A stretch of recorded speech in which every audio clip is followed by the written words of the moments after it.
In the shadowy hills of western Pennsylvania, where coal mines once split the earth like open wounds, stands a cemetery so unnerving, it's been whispered about for over a century. 7 headstones, 7 names, Murphy, 7 deaths, and every single one of them dropped dead on their 21st birthday. No accident, no coincidence. Something was hunting them. Between 1847 and 1883, the Murphy family buried a son every time one reached manhood. Different causes, same age. Like clockwork, death arrived when the candles were lit. One fell down a mine shaft. Another was found drowned in a well, no sign of struggle.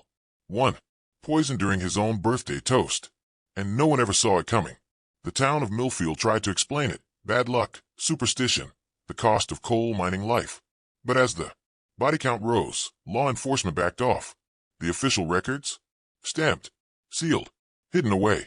Over 300 pages of medical files, testimonies, and state documents were quietly locked in a vault in Harrisburg in 1884. Files so disturbing, they were restricted by law for generations. But we found something they never meant to resurface. Buried deep in a forgotten attic, a stack of family letters, courtroom transcripts that slipped through the cracks, and the final journal of the one man who watched 4 Murphy boys die. Dr. Ezra Caldwell. His notes? Frantic, desperate. He called it the Murphy curse. He wrote about fevers with no symptoms, bodies collapsing with no wounds, whispers from mine tunnels that shouldn't have existed, and families warning him to stay silent or face the same fate. His final entry? Just one line. They know I've seen too much. This wasn't magic. It wasn't ghosts. It was something worse. The real curse wasn't buried in folklore.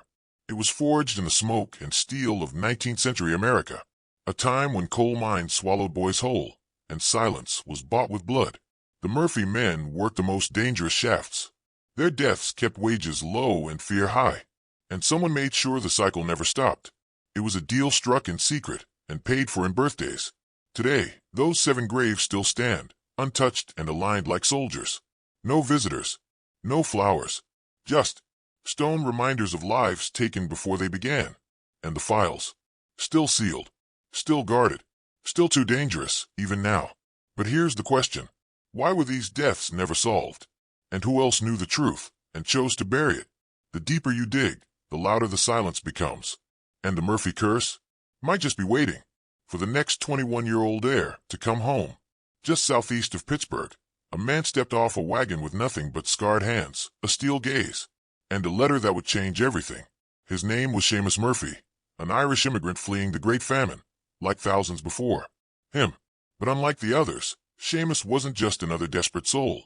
He carried a secret weapon, a letter of introduction from a mysterious benefactor in Ireland, someone powerful enough to buy his passage and arrange a job before he even landed. The destination? Millfield, Pennsylvania, a town that wasn't just controlled by a company. It was the company. Millfield didn't have mayors or councils. It had rules stamped in iron. It was owned, down to its last blade of grass, by the Keystone Coal and Iron Company. The streets? Identical gray houses, lined up like soldiers. The church? Company-owned. The store? Company prices. Even the cemetery? Company land. You were born Keystone. You worked Keystone. You died Keystone.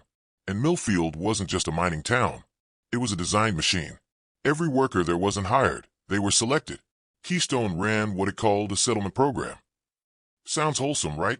But behind that name was a plan coldly engineered to build the perfect labor force.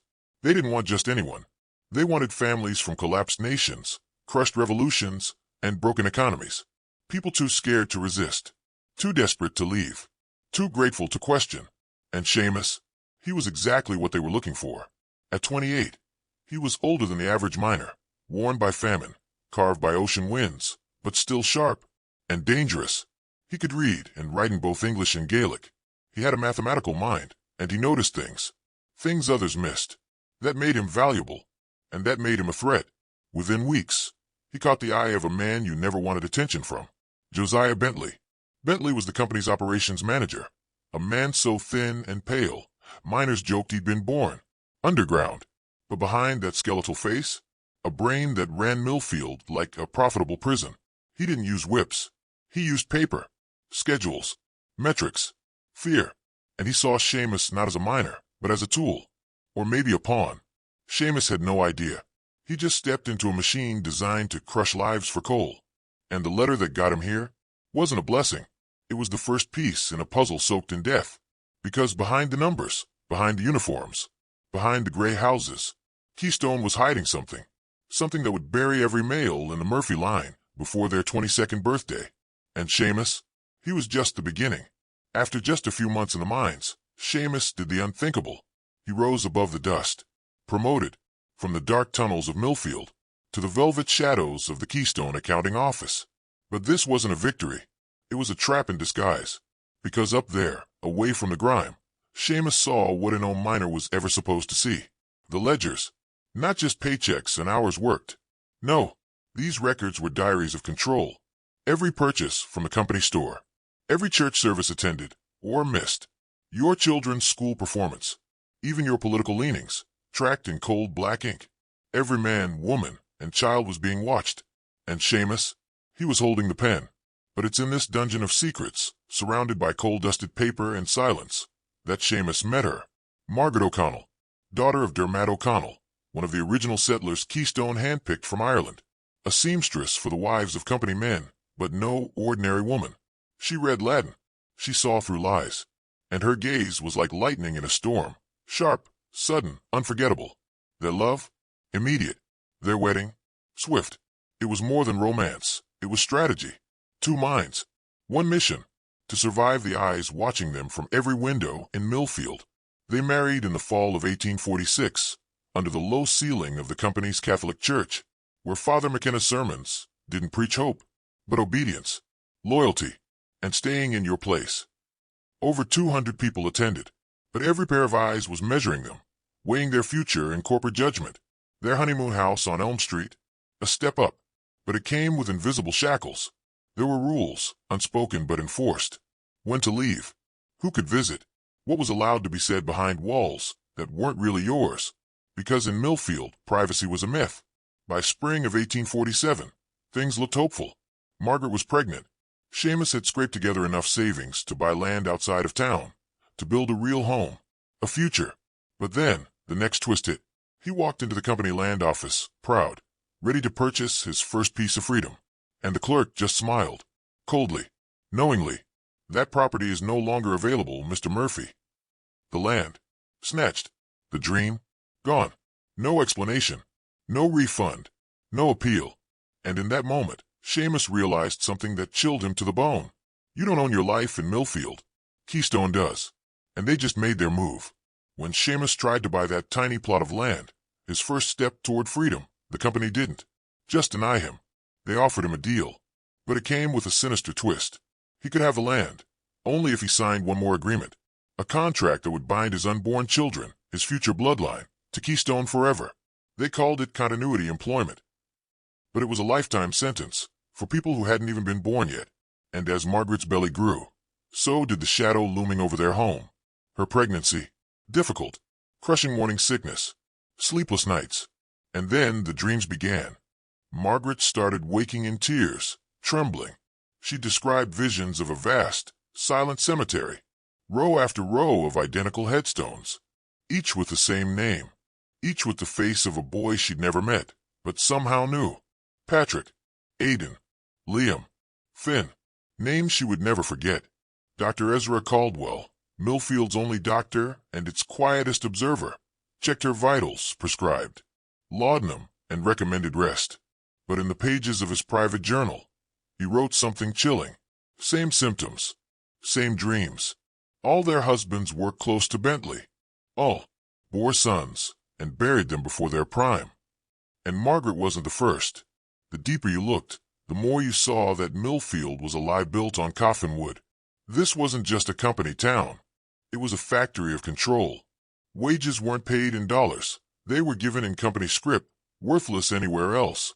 Everything, food, clothes, medicine, had to be bought from Keystone-run stores. Prices were inflated. Debt was guaranteed. And freedom was an illusion. Worse yet, promotion didn't buy safety, it bought surveillance. The higher you rose, the more they owned you. Union organizers who came to Millfield, beaten, disappeared. Some said they were seen dragged into the woods. None came back. Families who tried to leave stopped by legal issues, surprise debts, or just vanished. Their names erased, their homes reassigned. Margaret and Seamus were now entangled in something far beyond them, a machine that crushed rebellion and erased choice. And in the spring of 1847, their child finally arrived. A boy, Patrick Murphy, born strong, born healthy, born into a trap he would never see coming. They named him after Seamus's father, a name of pride, but one that would become the first etched on a grave, the first of 7, because what came next wasn't a celebration. It was the beginning of a curse. From the moment Patrick Murphy took his first breath, his fate was sealed. He didn't choose it. He didn't deserve it. But the trap was already set, decades before his parents ever stepped foot in Pennsylvania. And on March 15th, 1868, the clock finally ran out. Patrick's 21st birthday began cold, gray, and heavy. Snow still clung to the mountains, and the air carried that eerie metallic scent, the kind that came right before a storm or a funeral. Seamus had planned a modest celebration at McBride's Tavern, one of the only places in Millfield that still welcomed Irish Catholics. But that morning, Patrick was different. Quiet, pale. His hands trembled as he buttoned his shirt. His eyes kept drifting toward the window, like he was watching for something he couldn't explain. Margaret saw it first. "You're looking peaked, my boy," she said gently, pressing her hand to his forehead. "Stay home today." But Patrick, his father's blood in his veins, shook his head. He couldn't miss work. Not today. He'd just been promoted to shift supervisor in the deepest tunnel in Millfield, a place known as Shaft 7. It was 400 feet beneath the earth, rich in coal, and rich in danger. Everyone knew Shaft 7 was unstable. Everyone. But Patrick. He went anyway. 6 a.m., the shift begins. 12 men, Irish and German, gather at the lamp house, checking gear before descending into the abyss. What they didn't know was that only 11 would return. At exactly 2:17 p.m., a deafening boom shattered the town. A methane gas explosion ripped through Shaft 7. The sound echoed across Millfield, shaking windows, shaking hearts. Women ran into the streets, screaming. Fathers froze in place. Every face asked the same silent question: who didn't make it out? Explosions weren't rare in Millfield, but this one was too clean, too precise, too surgical. It didn't collapse the whole mine. It didn't bury the tunnel. It hit only one section, one crew. The rescue teams clawed their way down. 3 brutal hours through smoke, rubble, and silence. When they finally reached the blast zone, they found 11 men, bloodied, bruised, but breathing, thrown against the walls by the shockwave, but miraculously alive. And then they saw him, Patrick Murphy, lying at the exact center of the explosion. Not crushed, not burned, no wounds, no smoke in his lungs, just still, as if he had simply closed his eyes and accepted what had been written for him 21 years ago. Dr. Caldwell arrived at the scene. He stared at the body for several minutes, and in his private journal, he later wrote, "I've seen fire melt bone. I've seen gas turn men to ash." But Patrick looked untouched, like death came for only him and passed. Through the rest. It was the beginning. One son, gone, at 21. A perfect tragedy, a perfect signature.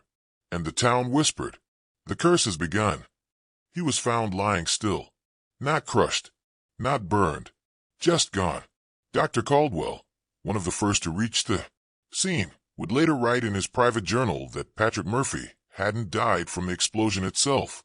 Instead, it was as if his body simply stopped. No wounds, no screams, just an eerie, perfect stillness at the exact moment the blast erupted. But what the surviving miners said next, it turned this from an accident into a full-blown mystery. They were deep underground, normal shift, nothing unusual, until Patrick, mid-sentence, paused. He glanced at his pocket watch and smiled. "Time's up," he whispered. Seconds later, boom. A violent explosion ripped through the shaft. Everyone else survived. But Patrick, the only one who died. 3 days later, investigators searched his coat. and what they pulled out turned the entire story on its head. A letter, written by Patrick, dated 2 weeks before the explosion. It was a farewell. Inside were precise burial instructions. Who should get his belongings? Every detail planned out. And at the bottom, a chilling message. The first payment is made. The debt continues with my brothers. What debt? What payment? No one had answers. Keystone Coal and Iron rushed to explain it away. They blamed Patrick, called it negligence. But behind closed doors, even they admitted something didn't add up. One man couldn't have triggered that much destruction, especially not without harming anyone else. They sealed the report, paid the family, and buried the truth. But Dr. Caldwell didn't forget. He kept his notes, his suspicions, and his words would prove prophetic, because exactly 5 years later, the second Murphy son was dead. The curse, if that's what it was, hadn't ended. It had only just begun. Patrick's death cast a long shadow over Millfield. His father, Seamus, drowned himself in work using ledgers and numbers to keep the memories at bay. His mother, Margaret, aged overnight. Her dark hair turned silver, her eyes blank and broken. But the deepest scars weren't physical. They were in Thomas, Patrick's younger brother. Restless, brilliant, reckless. He challenged authority, questioned rules, and every time someone mentioned the mine, he clenched his jaw tight. He didn't believe it was an accident. And soon, he'd dig too deep, too fast, and uncover something no Murphy was meant to know. Thomas couldn't sleep. The more he uncovered, the more the shadows in Millfield seemed to move. He wasn't chasing a conspiracy anymore. He was living inside one. Late into the night, by candlelight, he flipped through brittle safety reports, hands trembling as methane. Warnings and inspection failures, repeated like a death march. Shaft 7 wasn't just dangerous, it had been condemned before the explosion. And still, Patrick was sent in. But the worst blow came from home. A letter, signed by Josiah Bentley, president of Keystone Coal. It ordered Patrick, on his birthday of all days, to perform a private inspection, alone, deep in the tunnel where methane had been rising for weeks. A shift that violated every safety code in the book. Thomas brought the letter to his father, expecting grief or shame. But what he got was rage. Seamus Murphy, once a calm, soft-spoken man of ledgers and honesty, snapped. His eyes flared, voice cold as steel. He tore the letter from Thomas's grip, threw it into the fire, and whispered the words Thomas would never forget. Some secrets are better left buried, boy. Your brother is dead. Drop this foolishness before you join him. It wasn't just a warning. It was a threat. But Thomas didn't stop. He couldn't. He met with ex-employees, men who had run from Keystone, broken, paranoid, always looking over their shoulders. One had a limp from a fall no doctor ever documented. Another spoke in riddles, terrified to say anything directly. But together, they told a story Thomas couldn't unhear. Men who asked too many questions vanished. Union leaders silenced by accidents. A secret agreement between Keystone and the region's oldest families, names etched on town halls and cemetery stones alike, and buried beneath it all, a whispered term the old miners used only once and never out loud. Blood contracts, agreements signed in secret, bound by power, fear, and death. And Patrick, he had unknowingly walked straight into one. It wasn't just a curse. It was a schedule. Whispers of blood contracts, passed down in drunken murmurs and bedside confessions, binding families to Keystone through rituals far older and darker than any mining charter. The terms were always the same. On a young man's 21st birthday, the payment would be collected.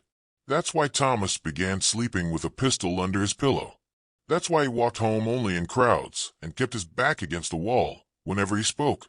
"They're coming for me, Ma," he told his mother, watching the sunrise like it might be his last. Just like they came for Patrick. But I'm not going to make it easy. His mother, Margaret, tried to reason it away. But in her bones, she knew. Something ancient had marked her boys, and her prayers, whispered to the saints, soon turned into pleas of raw terror. The night before Thomas's 21st birthday, she lit every candle in her little shrine, tears soaking the rosary in her hands. But some prayers only echo into the void. March 22nd, 1873. Millfield woke to a fog unlike anything in living memory. Thick as smoke, it swallowed the mountains whole. The town sat silent and severed, like a ghost ship drifting through the dawn. And Thomas, he had a plan. He'd called in sick, not to rest, but to make a stand. While others slept, Thomas climbed the bell tower of St. Michael's Catholic Church, his rifle loaded, his heart pounding, the wooden stairs barricaded behind him. He was no longer a scared boy. He was a soldier defending sacred ground. The church, once a place of peace, became a fortress. He wasn't going down like Patrick. Not in the dark. Not alone. Not without a fight. Father O'Malley froze. He had known Thomas Murphy since the boy was baptized, cradled in his arms beneath that very bell tower. But the man before him now was unrecognizable.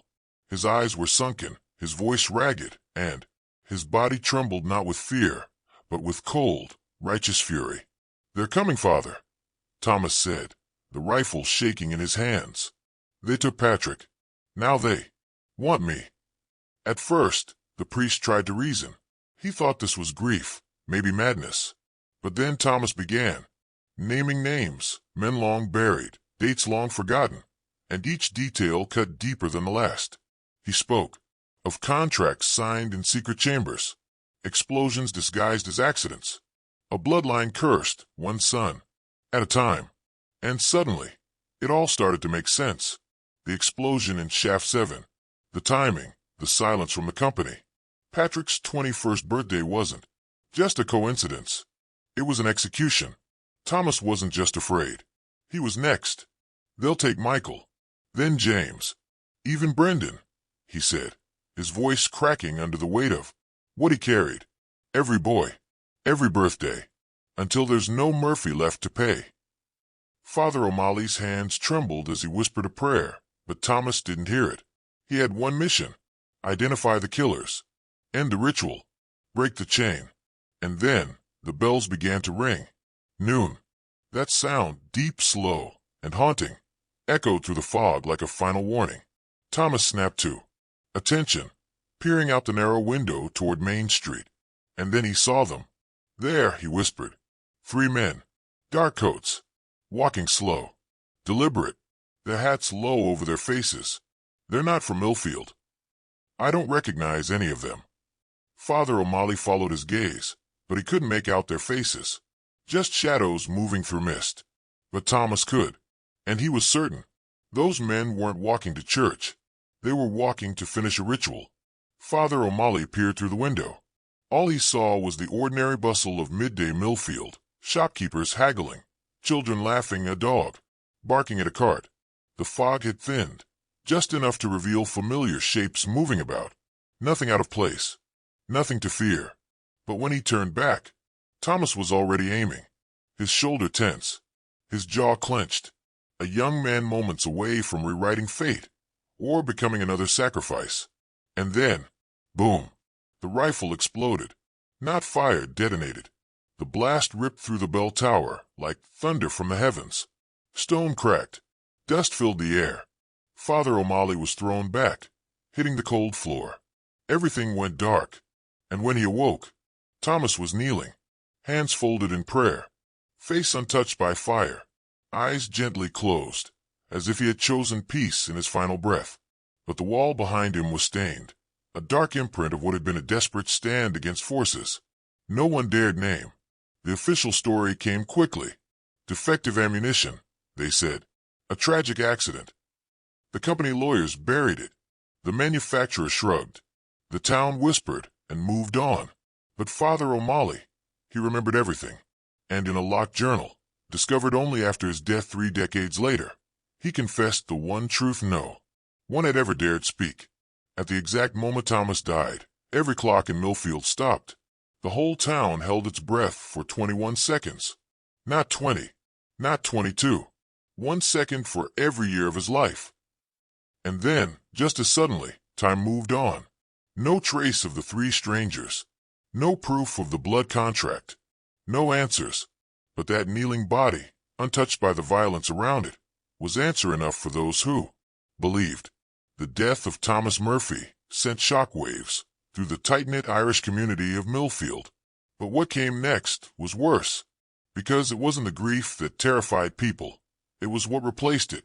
Seamus Murphy, a man once known for his quiet dignity and hard-earned wisdom, snapped. Not broken like a grieving father, but transformed like a man possessed. The very next morning, while the fresh soil on Thomas's grave was still damp, Seamus marched into the offices of Keystone Coal and Iron. In one hand a leather satchel, in the other a look that froze men mid-step. He demanded to see Josiah Bentley, the company's elusive manager. Witnesses would later say, Seamus's voice was calm, too calm, like a man walking into a duel, not a meeting. What happened behind that heavy oak door would never be fully known. But what was heard? Shouting, crashing. Something smashed. Something screamed. And when Seamus emerged 2 hours later, the satchel was gone. His face was drained of life. And the fire in his eyes? Extinguished, replaced with something colder. Bentley, for his part, disappeared into himself. Meetings canceled. Doors locked. He spent entire days staring out the window, as if waiting for something to come down from the mountains. On Friday night, he summoned Clara Hoffman, his secretary, for urgent dictation. But when she arrived, he just sat there, still, silent, staring at nothing. He never said a word. Meanwhile, Seamus unraveled. The once proud bookkeeper began making sloppy errors. Numbers reversed. Whole pages missing. And his colleagues. He cursed them. Threatened them. Warned them. You don't know what we paid for this prosperity. But you will. He drank. He raged.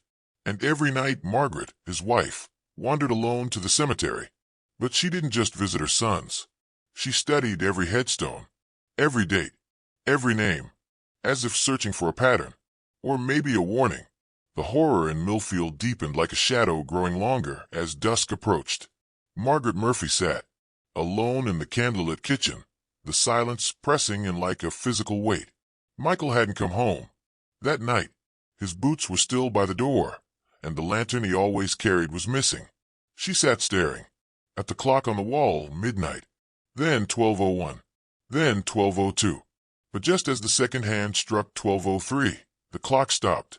Outside, the wind screamed through the alleys as if mourning something not yet gone.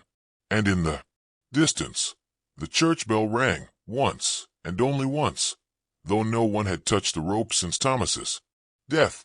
The next morning, Michael's journal was found on the rectory steps, its pages warped by damp ink, smeared by rain or tears. But it was not Margaret who found it. It was Father Ollie, drawn outside by a dream he could no longer explain. The final entry in the journal was brief, hurried, and terrifyingly lucid. They are not men. They are bound. Every promise comes with a price, and our blood has been the payment. That same day, Keystone Coal and Iron issued a public statement denying any involvement in the tragedies, calling them coincidences born from the rigors of frontier industry.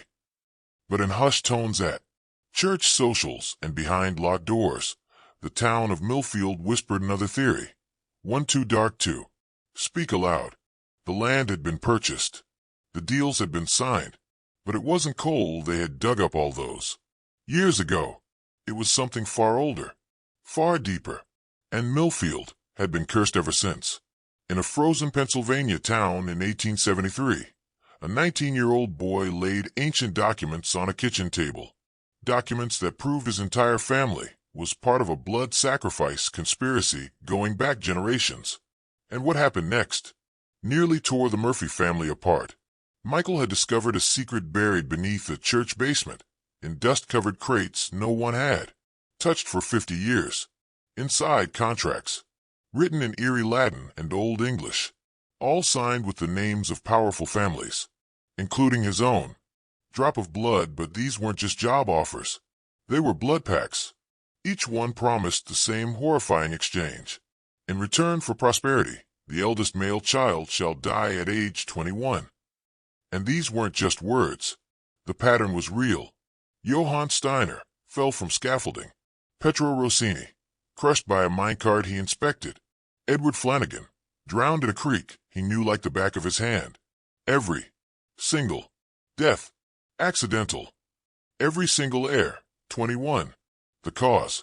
Keystone Coal and Iron, the company that supposedly built Millfield, had struck a deal with immigrant bloodlines to trade their sons for power. And for a century, no one questioned it. Until now.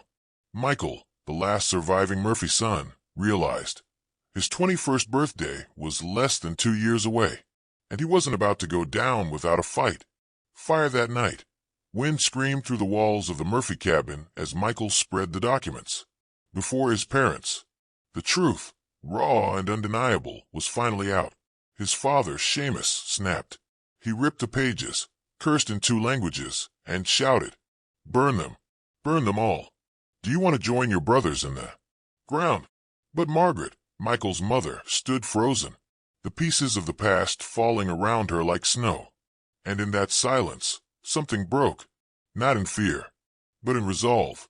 No more sons will die for secrets signed in ink and blood. While Seamus raged, she made a choice. To fight, to expose the truth, to break the chain, even if it meant the entire town would turn against them. Even if it meant challenging a century-old pact with powers no one fully understood. Outside, the winter of 1873 was brutal. Snow-buried roads, frostbitten trees cracked in the night. But the true chill lived inside the Murphy home. 3 sons already lost, 1 still breathing, and a contract waiting to be fulfilled. Margaret Murphy didn't know how yet, but she would change everything. This wasn't just about survival anymore. It was about freedom from a curse disguised as tradition. And what happens next will make your blood run cold. What if your entire family was cursed? Not by magic, but by a contract written in blood? And what if your death was the price of everyone else's survival? That's exactly what Michael Murphy was about to find out. And his mother? She had just 60 days to rewrite fate itself. Because if she failed, her son would die on his 21st birthday. Just like his brothers. But this time, the death wouldn't come in silence. It would come with a reckoning. It's February 14th, 1874. The Murphy house is cold. Not just from the bitter winter outside, but from the icy silence within. 3 people once bound by love now lived like strangers, each hiding a secret that could destroy them all. Margaret Murphy, once a quiet, obedient wife, was now a mother on a mission. A mission to outsmart a blood pact older than her marriage. A pact that demanded her firstborn son die before he reached manhood. But Margaret wasn't going to watch another child get buried. This time she would fight back. She hadn't slept in weeks. Her plan was bold, dangerous, maybe suicidal, but better that than standing by while invisible hands pulled the trigger on her boy's life. The secret? Every Murphy son had died alone. Away from protection, isolated, just like the contracts required. So Margaret flipped the script. She would keep Michael in constant protection, and she'd place her trust in the one person who might still believe in salvation, Father O'Malley. At first, the priest refused. Memories of Thomas's mysterious death in the church's own bell tower still haunted him. But then Margaret played her trump card. Copies of the cursed contracts. The ones Seamus thought he destroyed in his rage. And what Father O'Malley found next would unravel everything they thought they knew. Behind a false wall in the church's sacristy, a ledger, not just a book, but a catalog of blood, names, families, dates, offerings, the price of prosperity, and the Murphy name, written by Seamus's father himself, a deal trading 7 sons for passage and wealth. It was no longer just about Michael. It was about all of them, dozens of immigrant families, promised protection in exchange for the lives of their children. The church wasn't just complicit. It was a witness, a partner, a ledger keeper of death. So Margaret and Father O'Malley made a vow. Expose everything. Take down the company. Shatter the curse. And stop Michael's death before April 14th. But what they didn't know, someone else was watching. Someone who benefited from the bloodline payments and wasn't about to let their little rebellion go unpunished. with time running out, a deadly truth crawling out from under every stone, and centuries of silence finally cracking. Will they survive the storm? Or will Michael be the next sacrifice in a deal forged generations ago? Movie cameras share this with someone who needs to know how far a mother will go to stop history from repeating itself. Smash that like button, subscribe, and prepare, because the next chapter will leave you speechless. This was just the beginning. They had 24 hours to decide. 24 hours to erase decades of suffering in exchange for silence. But, for Michael, silence felt like a second death. That night, the Murphy home became a battlefield of conscience. Margaret, trembling with dread, clutched the contract as if it were a crucifix soaked in blood. Father O'Malley sat by the fire, pale and sleepless, whispering prayers not found in any holy book. The air was thick, not with smoke, but with the weight of generations betrayed. But Michael stood at the window, staring into the void, where the town slept under the illusion of peace. His jaw clenched, not in fear, but in fury. They want to buy my silence with the blood of my brothers, he muttered. Let them hear what guilt sounds like when it screams. By midnight, 3 other families, long haunted by similar tragedies, arrived in secret. Mothers whose sons had vanished, fathers whose grief had turned them into shadows. They brought old photographs, scraps of letters, torn pages from ledgers, every cursed artifact that tied their bloodlines to Keystone coal and iron. The stories matched too closely to be coincidence, too grotesque to be fate. At 3:03 a.m., the church bell rang once. No wind, no hand, just a single hollow toll. And far across town, a forgotten mining cart groaned and slid 6 feet along rusted tracks, dragged, seemed by ghosts chained in iron. Then came the knock. 3 times. Slow, measured. At the Murphy door stood a boy, no older than 16, soaked from head to toe. But there had been no rain. His eyes were wide with terror, his mouth trembling as he whispered, "They're coming for Michael." Now, inside, time froze. Outside, the real reckoning had begun. Michael Murphy was given just 3 hours to stay silent or lose everything. But what he did next triggered the death of a powerful man, shattered a century-old conspiracy, and revealed a horror hidden beneath an American town for generations. And it all started with one word: no. Michael didn't flinch.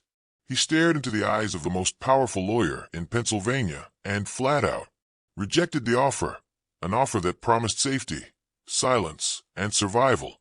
But Michael wasn't buying it. He threatened to expose everything. To the press, to the government, to anyone who would listen. He turned to leave. And that's when Caldwell spoke, a sentence that froze the room cold. Some debts cannot be forgiven, young Murphy. Some contracts cannot be broken. Your brothers learned that lesson, and so will you. Those words weren't just a warning. They were a death sentence. That night, as Michael walked through the pitch-black streets of Millfield, 3 figures in dark coats began following him. The same shadowy men his brother Thomas saw from the church tower right before he died. But this time, Michael wasn't alone. His mother, Margaret, had seen enough death. She had quietly assembled an underground task force. Father O'Malley, Dr. Ezra Caldwell, the physician, not the lawyer, and a dozen townspeople who kept constant watch. If the company made a move, they'd be seen. And then, boom. The next morning, Josiah Bentley, the man pulling all the strings, was found dead in his office, face twisted in horror, fingers clenched around a half-written letter that began with, "The contracts must end." And then gibberish, like he was seized by something unexplainable. The kingpin was gone, and the empire began to collapse. Suddenly, the other Keystone officials panicked. They confessed, one by one. They revealed a twisted truth. There was no magic, no demons. Only men. Cruel, powerful men who used superstition to enslave immigrants. The contracts. Legal lies soaked in blood and fear. The deaths. Every one of Michael's friends. Calculated executions. Patrick, blown up by a perfectly timed gas explosion. Thomas, his rifle was rigged to explode with special ammunition. Others, killed by accidents, designed to leave no trace. It wasn't fate. It was murder. And the final blow. Dr. Caldwell's private journals. The town's only doctor. Forced into silence. He knew. He'd always known. And he'd been made a prisoner in the very town he swore to heal. With the truth exposed, the company crumbled. The contracts were burned. Families finally freed. But Michael, he walked away with no brothers, no innocence. Only the bitter truth that justice doesn't come without blood. Because in this town, contracts weren't signed with ink. They were written in fear and sealed with death. But what if I told you this wasn't the only town where it happened? Because 5 other communities signed the same contract, and one of them still hasn't broken it. Michael had just made the most dangerous decision of his life. He rejected a secret offer from the most powerful man in Pennsylvania, an offer that would have bought his silence forever. And then, Caldwell's chilling voice echoed behind him. Some debts cannot be forgiven, young Murphy. Some contracts cannot be broken. Your brothers learned that lesson, and so will you. Michael knew exactly what that meant. This wasn't a warning. It was a death sentence. As night fell over Millfield, Michael walked through the narrow streets, but he wasn't alone. 3 shadowy figures began tailing him. The same men his brother Thomas had seen a year earlier.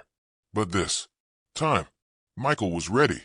Margaret, his mother, had secretly built a resistance.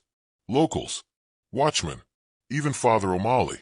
A hidden army ready to protect Michael at all costs. And just when it seemed like things might calm down, boom. The next morning, news hit like an earthquake. Josiah Bentley was dead, slumped over his desk, his face frozen in terror, a letter gripped in his dead hand. The contracts must end. It cut off mid-sentence. And with that, everything unraveled.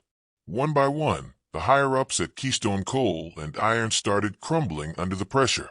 Terrified of being next, they spilled the truth. And it was darker than anyone imagined. These contracts weren't mystical. They were weapons. Industrial slavery, fueled by superstition, fear, and cold-blooded murder. Patrick, killed by a timed gas explosion. Thomas, shot with rigged ammunition. The others, taken out so quietly, no one even suspected foul play. But the real bombshell was still coming. From Dr. Caldwell's secret journals. The town's only physician had been forced to falsify death certificates, lie under oath, and hide the truth. Behind natural causes. But behind closed doors. He wrote everything down. The methods, the tools, and the assassins. Professional killers, mercenaries for industry. They moved from town to town, silencing any family that dared resist. Michael Murphy made it to his 22nd birthday, the first male in his bloodline to escape the curse. But the price was unspeakable. Bentley's death triggered a hurricane of retaliation.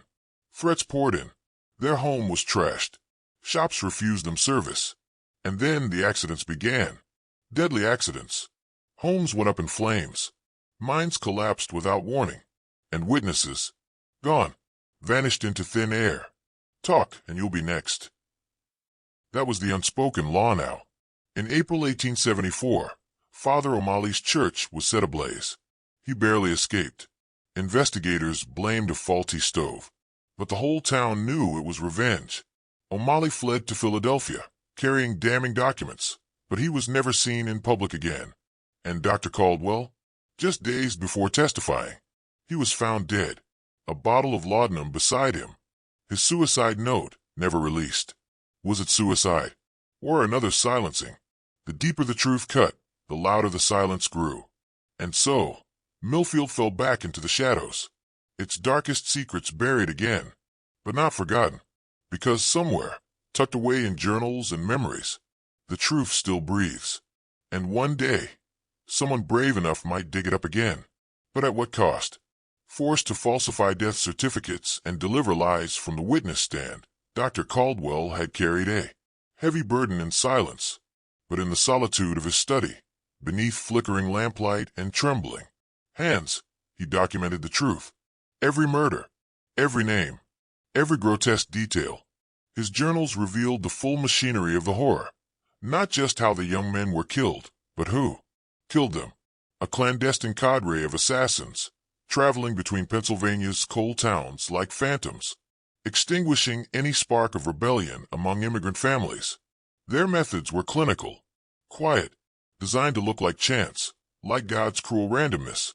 But they were anything but. Against all odds, Michael Murphy survived. On his 22nd birthday, he became the first son in 3 generations to outlive the silent curse that had stalked his bloodline. But his victory came wrapped in shadow, because when secrets rise, retaliation follows. The death of Josiah Bentley had cracked the surface, but what lay beneath was darker than anyone had imagined. Death threats began arriving like clockwork. The Murphy home was defaced. Seamus lost his job. The local storekeepers, once friendly, turned away as if infected by fear. No one spoke, but everyone knew. Worse still, tragedy echoed beyond the Murphy household. Other families, who had dared to come forward, were struck down by a wave of calamities, fires that erupted from nowhere, mine shafts collapsing on innocent men, and witnesses who simply vanished, their names erased. The message: speak the truth and suffer. In April of 1874, Father O'Malley's church, the only sanctuary in Millfield, burned to ashes. The priest survived by chance, escaping through smoke and flame. The investigation blamed faulty heating, but everyone knew better. It was vengeance, quiet, unrelenting. Even Dr. Caldwell, the reluctant recorder of this nightmare, met a chilling end. Days before he was to testify before the State Commission, he was found slumped at his desk, an empty bottle of laudanum beside him, a suicide note on the table. It read that guilt had swallowed him whole, but those who knew him believed otherwise. He didn't kill himself. Someone finished the story for him. The Murphys, they endured, but barely. Seamus was left half dead by unknown assailants. Margaret's body weakened, struck by mysterious ailments no Pittsburgh doctor could explain. Brendan, just 14, was tormented on the streets. The town had turned, like a beast that devoured its own children. They had no choice. In the summer of 1874, under cover of night, they fled. 2 bags, a one-way ticket. They left behind their home, their friends, the tombstones of Patrick and Thomas, everything. Pennsylvania had been a coffin with a company logo. The road west to Oregon was a gauntlet of fear. Every station stopped a potential ambush. Every shadow a threat. Seamus stayed alert. Margaret whispered prayers. The ghosts of Millfield traveled with them. But fate, for once, showed mercy. They arrived in Cedar Falls, a hard town, rough-edged, nestled in the Cascade Mountains. But it was free. Honest work in the lumber camps. No contracts. No secret killers. Just timber, sweat, and silence. Michael found a new life. He married, worked the forests as a timber cruiser, and for the first time in a generation, a Murphy man lived without fear of dying young. But make no mistake, the past was never gone. It merely slept. What if your family escaped a deadly curse, only for it to come hunting you down across the entire country? Michael Murphy thought he was free. After fleeing the terrifying secrets buried in Pennsylvania, he started over, quiet, careful, and haunted by shadows no one else could see. In Oregon, he built a new life. With Sarah, they had 3 beautiful children, and for the first time, it felt safe. Or so they thought. Their youngest son, Brendan, seemed untouched by the darkness. He became a school principal, respected, loved, free.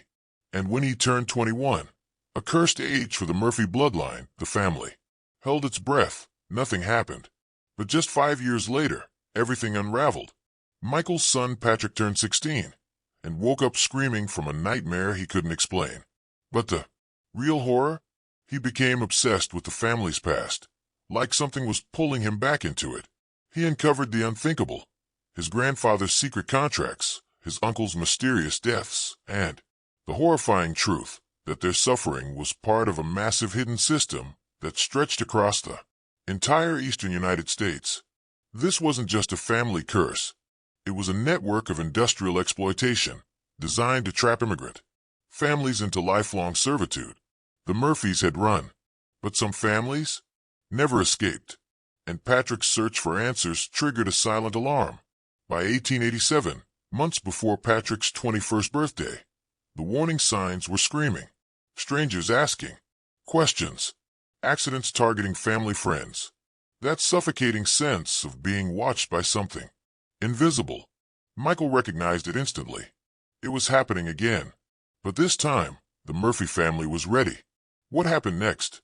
How far would they go to break the curse once and for all? The final showdown is coming. Stay tuned. The past never dies. It just waits. He never talked about it. Never whispered a word about what happened in Pennsylvania. But every step he took, every door he locked, every glance over his shoulder, told a story of a man haunted. Michael Murphy had built a new life. A quiet one. 3 children. A wife named Sarah. A son, Patrick, named after the brother he buried under shadows. And for a time, peace. But peace is a fragile illusion, because the darkness doesn't forget. Brendan, the youngest, thrived. He became a teacher, then a principal.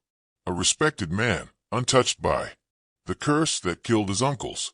At 21, the age where the others fell, he lived. Nothing happened. For the first time, the Murphy family dared to hope. But hope is dangerous, because 5 years later, boom, Patrick turned 16, and everything changed. He started having dreams, not normal ones. Dark, specific. He felt pulled, as if someone was dragging him toward something buried, something his father swore would stay dead. He became obsessed with the family's past. Michael begged him to stop, but Patrick couldn't. He uncovered stories, rumors, deaths, secrets so twisted they didn't sound real, except they were. He found records, paper trails buried deep, signed contracts from the Keystone Coal and Iron, conspiracy, names, deals, blood. He uncovered something huge. His family wasn't alone. They were pawns, one family among hundreds, used like tools in a cold, monstrous machine. Immigrant blood traded for profit. Entire lives locked into unbreakable contracts. But that wasn't even the worst part. Some families never escaped, even after running thousands of miles, because the system had evolved. The monsters had gotten smarter, and now they knew Patrick was digging. Spring 1887. Michael saw the signs. Again, strangers in town, accidents that didn't feel like accidents, whispers in the dark. That old feeling, like invisible eyes were watching, waiting, judging. But this time, the Murphys weren't going to run. They were going to fight. They gathered their allies, workers, activists, fighters, people who had lost enough, people ready to make sure no more families got buried in silence. And on March 15th, 1888, exactly 20 years since Patrick Sr. had died in Shaft 7, they set the trap. In the middle of Cedar Falls, Oregon, 50 armed supporters surrounded young Patrick on his 21st birthday. It wasn't just a party. It was a stand, a public protest, a stage, a challenge. They dared the killers to show their faces. And they did. 3 men, dark coats, cold eyes. They pushed through the crowd with a purpose. But what they walked into? A wall of fury. Loggers, miners, fighters, ready for war. The assassins were captured alive. And under pressure, they broke. They named names. They exposed secrets. They tore open a conspiracy that had been operating in silence for decades across 12 states. The fallout was nuclear. Arrests, trials, headlines across the nation. By 1889, a federal court struck down the final contract. Families, hundreds of them, were finally free. The Murphy name, once whispered in fear, now roared in honor. Patrick Jr. lived a long life. He raised children in peace. But 7 graves still remain in Pennsylvania. Quiet reminders, not just of death, but of what happens when you stop running and finally fight back. Even the most entrenched systems of exploitation can be challenged and overcome by ordinary people who refuse to accept injustice as inevitable. Dr. Ezra Caldwell's journals, discovered after his death, became a key to unlocking a hidden machinery of corruption that had long ruled the industrial Northeast. His precise and haunting records of how the young were systematically eliminated brought long overdue reforms. Mining safety protocols were rewritten, labor laws were strengthened, and the shadows that once cloaked industrial accidents were dragged into the light. But not everything survived that reckoning. Millfield, the town where it all began, crumbled after the scandal. Keystone Coal and Iron declared bankruptcy in 1875, and when its heartbeat stopped, the town fell silent. Families scattered, homes decayed, and today, only the skeletal remains of buildings whisper of the lives that once fought, worked, and wept there. The cemetery where Patrick and Thomas Murphy are buried is now choked with weeds, swallowed by time. The headstones, tilted and fading, are rarely visited, save by wandering historians chasing ghosts. Yet their story endures, because their deaths lit the first sparks of resistance. What began with desperate immigrants signing contracts in dimly lit rooms ended in a reckoning that destroyed an empire built on bones. It's a tale without ghosts, without monsters. Only men. Men who traded human lives for wealth. Who counted fear and silence among their most valued assets, and who believed that no one would dare challenge them. But the Murphy sons, and those who followed, proved otherwise. In the end, the true horror was not born of curses or superstition, but from the cold calculations of power and greed. And the only thing that stopped it was courage, quiet, stubborn, unrelenting courage. Blood was spilled, names were buried, but truth was unearthed. And for once, it was enough to bring the whole house of lies crashing down.